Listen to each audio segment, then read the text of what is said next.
Hi friends, അസ്സലാമു അലൈക്കും. എൻ്റെ എല്ലാ കൂട്ടുകാർക്കും റെയിൻബോ പ്ലാനർ എന്ന എൻ്റെ ചാനലിലേക്ക് സ്വാഗതം.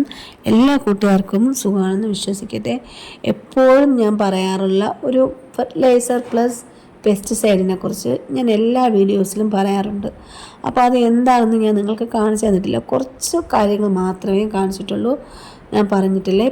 പുറത്തുനിന്ന് ഞാൻ വാങ്ങുന്നത് നീം ഓയിൽ മാത്രമാണ്. അപ്പോൾ അതൊക്കെ വെച്ച് ഞാൻ ചെയ്യുന്ന ഒരു ഫെർട്ടിലൈസർ പ്ലസ് പെസ്റ്റിസൈഡാണ്. അതെങ്ങനെയാണെന്നുള്ളത് പറഞ്ഞുതരാം.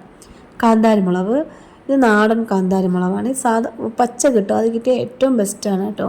അതും പിന്നെ ഒരു കുടം വെളുത്തുള്ളി, പിന്നെ ഒരു സ്പൂൺ മഞ്ഞൾപ്പൊടി ഒഴിച്ച് ഇട്ട് നല്ല രീതിയിലൊന്ന് മിക്സിയിൽ അടിക്കുക. എന്നിട്ട് കുറച്ച് വെള്ളം കൂടെ ചേർത്ത് അരിക്കുക.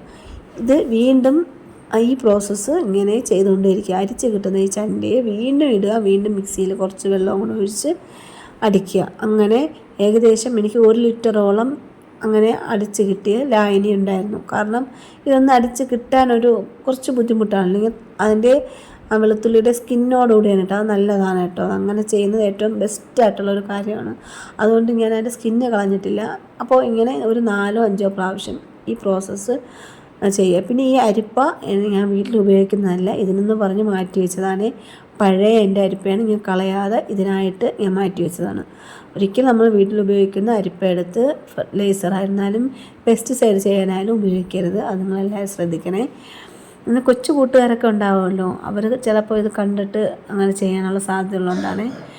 പിന്നെ കണ്ടില്ല, ഇങ്ങനെ കിട്ടുന്നതിന് നമ്മൾ കളക്ട് ചെയ്തിട്ട് കുറച്ചും കൂടെ വെള്ളം നമ്മളിതിലേക്ക് മിക്സ് ചെയ്യുക. അത് കഴിഞ്ഞിട്ട് നമ്മൾ ചെയ്യാനുള്ളതാണ് എന്താണ്, ഈ ലാസ്റ്റ് വരുന്ന ചണ്ടിയെ ഒരു പാത്രത്തിൽ കുറച്ച് വെള്ളം കൊണ്ട് ഒഴിച്ച് മാറ്റി വയ്ക്കുക. അത് കളയണ്ട. അത് എല്ലാം നല്ല സാധനങ്ങളാണല്ലോ. നമ്മുടെ വീട്ടിൽ എന്തെങ്കിലും ഫ്ലവറിങ് പ്ലാന്റ്സിൻ്റെ ചുവട്ടിലേക്ക് ഒന്ന് ഒഴിച്ചു കൊടുക്കുക. പിന്നെ ഇതെന്ത് ചെയ്യുന്നറിയാമോ, ഒന്നിൽ നമ്മൾ ഹാൻഡ് വാഷ്, അല്ലെങ്കിൽ പിന്നെ ഷാമ്പൂ, അതും അല്ലെങ്കിൽ നമ്മൾ പാത്രം കഴുകുന്ന ലിക്വിഡോ എന്തായിരുന്നാലും ഒരു 6 ml, എൻ്റെ കൈ അളവാണ് കേട്ടോ. നിങ്ങൾക്ക് ഞാൻ പറയുകയാണെങ്കിൽ 1.5 ലിറ്ററിന് ഒരു 6 ml ഇട്ടാൽ മതി കേട്ടോ.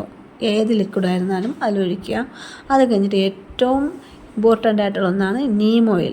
ഈ നീം ഓയിലും 5 ml മതി. സാധാരണ 1 ലിറ്ററിന് 5 ml ആണ് നീം ഓയിൽ ഒഴിക്കുന്നത്. ഇപ്പോൾ ഇതിൽ 1.5 ലിറ്റർ ഉണ്ട്, പക്ഷേ ഞാൻ ഒരുപാട് ഒഴിക്കുന്നില്ല. ഇതിൽ ബാക്കിയുള്ള സാധനങ്ങളിൽ അത്രയും വീര്യമുള്ളതാണ്.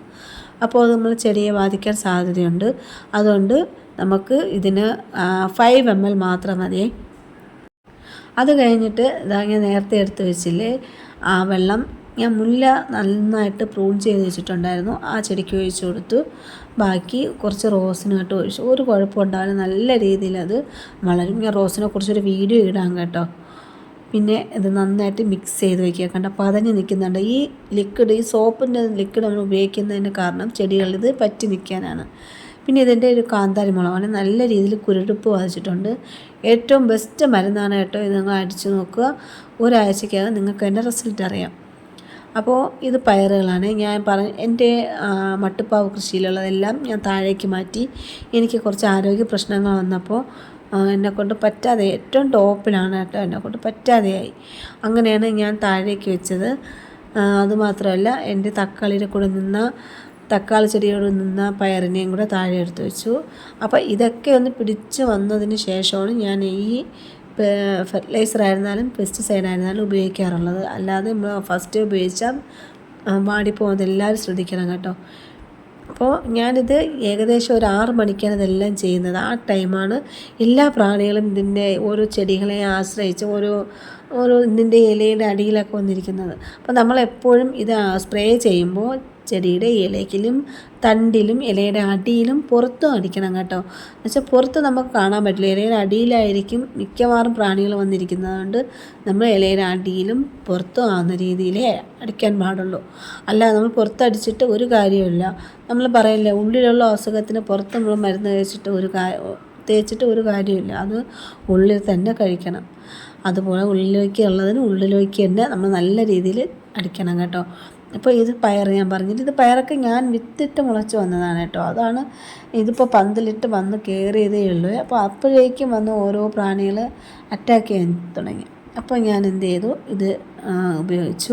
നല്ല രീതിയിൽ വ്യത്യാസമുണ്ട് കേട്ടോ. നല്ല രീതിയിൽ വീണ്ടും പുതിയ പുതിയ ബ്രാഞ്ചസ് ഉണ്ടാകുന്നത്, അതിൻ്റെ അപ്ഡേറ്റ് ഞാൻ പറയാം. അപ്പോൾ എല്ലാ കൂട്ടുകാരും ഇത് ചെയ്യണേ. എല്ലാ കൂട്ടുകാരും റെയിൻബോ പ്ലാന്റർ എന്ന ചാനൽ ലൈക്ക് ചെയ്യുക, ഷെയർ ചെയ്യുക, സബ്സ്ക്രൈബ് ചെയ്യുക. എല്ലാവരും സപ്പോർട്ട് വേണേ.